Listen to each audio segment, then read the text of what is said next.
আওয়ামী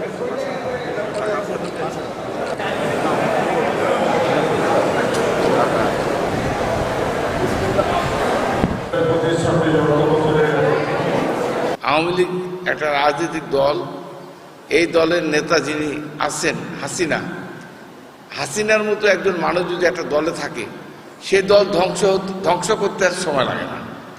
এবং তার উদাহরণ হচ্ছে আজকে হাসিনার কারণে, হাসিনা তো পালা বেঁচে গেছে, কিন্তু হাসিনার কারণে বাংলাদেশের লক্ষ লক্ষ আওয়ামী লীগ আজকে এই যে রাজনীতি থেকে দূরে সরে গেল।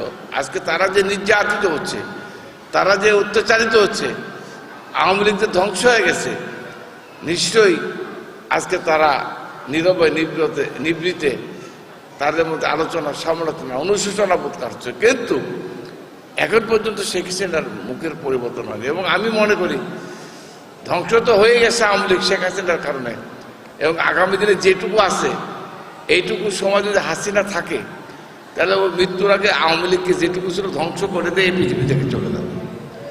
কারণ ওর ওই মুখের কারণে, শেখ হাসিনার মুখের কারণে আজকে কিন্তু রাজনীতি বাংলাদেশের এই অবস্থা। এবং ওই চ্যাঙ্গা কথা, চেপা কথা বলা এদেশের মানুষ এটা পছন্দ করে না।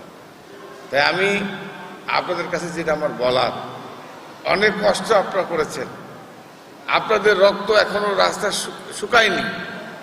আমি আপনাদের কাছে একটাই অনুরোধ, যে আওয়ামী লীগ নাটোরে তাণ্ডব করেছে, সেই আওয়ামী লীগের সঙ্গে আমাদের কোনো কম্প্রোমাইজ হবে না।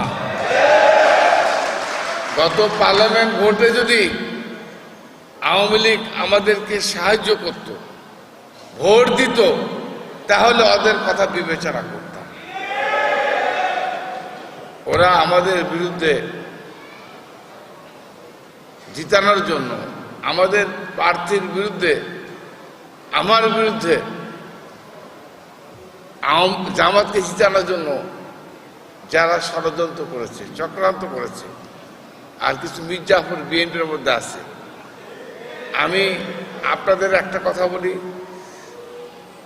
যদিও আওয়ামী লীগ সরকারের ভাবে বাতিল হয়ে গেছে, আওয়ামী লীগের রাজনীতি, এটা সরকার আওয়ামী লীগের ব্যাপার, কিন্তু আমার সঙ্গে যারা মুনাফিকি করেছে তাদের স্থান বিএনপিতে কখনো হবে না।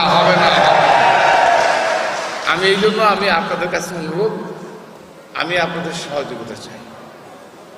কারণ মুনাফিক মির্জাফরদেরকে নিয়ে নবাব সিরাজউদ্দৌলা যে ভুল করেছে, আমি আগামী দিনেতে এই নবাব সিরাজউদ্দৌলার মতো ভুল আর আমি করব না।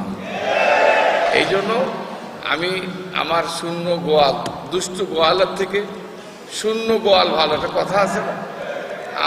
আমরা যা আছি, এই প্রতিকূল অবস্থা যখন পার করেছি, ইনশাল্লাহ আগামী দিনে যে অবস্থায় আসুক না কেন, আমরা যদি সংগঠে থাকি, কোনো অন্যায়কারী, মুনাফিক, বেঈমানরা বিএনপিতে কখনো আসতে পারবে না।